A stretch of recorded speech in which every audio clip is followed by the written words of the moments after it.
Ever wondered if you're paying more than you should?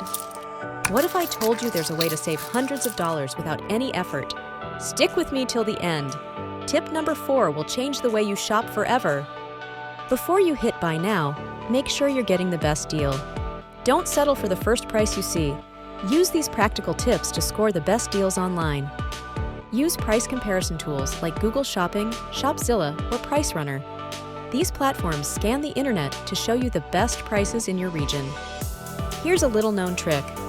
The prices you see online often depend on where you're browsing from.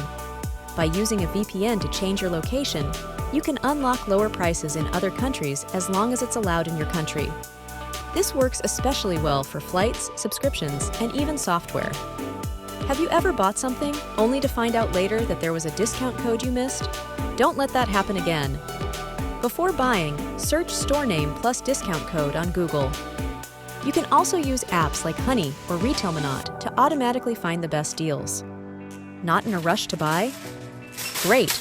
Add the item to your cart and leave it there.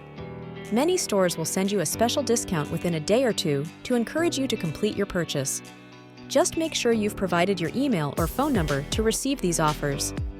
Timing is everything. Prices drop significantly during major sales events like Black Friday, Cyber Monday, or end-of-season clearances. Even flights and hotel prices are usually cheaper midweek compared to weekends. However, it's important to always verify that the price you see is a genuine promotion. And that's it. Now you know how to shop smarter and save more. Let me know in the comments which tip surprised you the most, and don't forget to like and subscribe for more shopping hacks. Thanks for watching!